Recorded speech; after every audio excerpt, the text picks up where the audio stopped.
Good evening. This is my presentation on my action research plan. My name is Brittany Carroll, and I teach fourth grade at Linglestown Elementary School in the Central Dauphin School District. This is my fourth year, I believe, there. And for my action research project, I performed that in my fourth grade math class. I am just a project away, I guess one assignment away from being done with my master's. I'm looking forward to having a little bit more free time in my life. I am in the assessment curriculum and teaching with a STEM concentration program. The purpose of my action research was to see if I would be able to have similar success with growth mindset as others have found, and to determine the effects it has on my students based on the implementation of reflective questioning in a journal as homework for their fourth grade math class.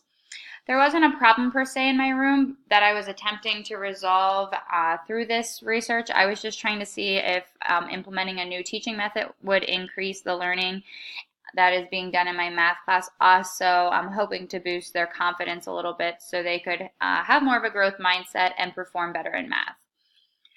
As we always hear, students need to be performing better on their tests, so any way that I can get them to have a better attitude or do well in math is always a plus in my book. As you can see, there's several studies out there of where we rank as a country in math. And with this study, it's showing that we're 38th out of 71 countries in 2015. So as part of everybody taking a little bit more active role in improving their math scores, I thought I would do the same. Also, I was influenced by my last class that I took before this one, and the text with mathematical mindsets. That was very interesting to me, and I actually used their reflection questions as the guiding journal reflections for my students. I do not regularly give math homework, which I was excited to see this summer when I was reading that book. That sort of goes hand in hand. They agreed, and instead they talked about these reflection questions, and back when I was in class I thought that would be a great idea. So when the opportunity came for an action research problem, I was interested in seeing the effects of this. My two guiding questions were: what impact does math reflection homework questions have on students' assessment scores and general understanding? Also, what impact does math reflection homework questions have on the students' attitude in the classroom growth mindset? So some of the background that I found, I had three main studies to mold my action research plan.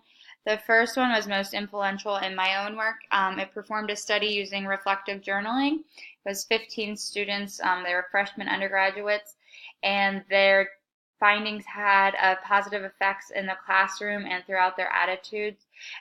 Was able to find this through the qualitative data.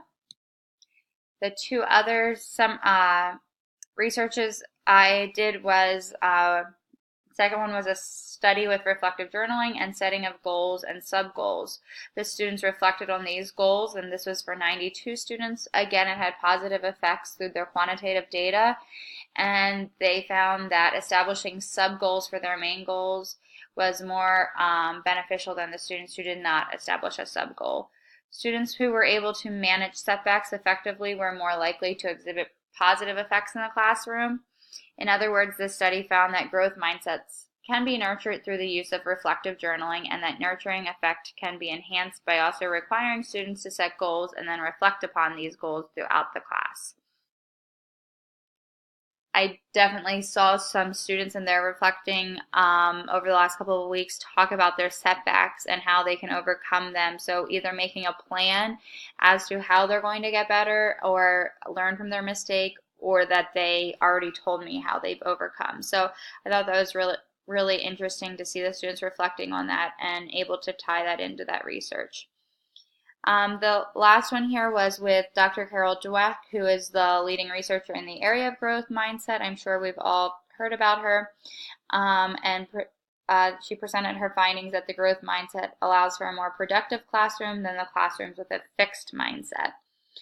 Furthermore, I found that parents have a significant impact on the mindsets of their children. In fact, an overzealous parent trying to ensure perfection out of their child will not by not allowing the kid to make a mistake is actually resulting in establishing a fixed mindset and lower test scores. Again, as I was reading Mathematical Mindset, there was a few tips in there I kept thinking about I should share with the parents as to how to promote and foster a growth mindset at home. So the design of my action research, what I did was I had the students did two journal entries for, this is my 6th week of collecting data, some observations, and then also reflecting on assessment scores. Again, I did this in my 4th grade math class. There's 26 students, perfect split of 13 males and 13 females. So I assigned students, there was 10 different journal and questions, reflective questions for them to answer, and I asked that each week they would complete 2 out of those 10 questions.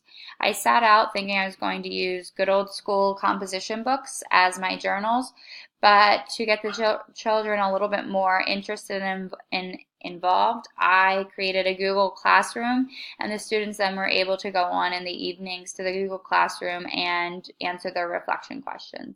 However, with technology outside of the classroom, I did offer a paper journal for students who did not have the ability to get onto the internet and or did not like that idea, and out of those 26 students I only had 4 kids choose to have a paper journal.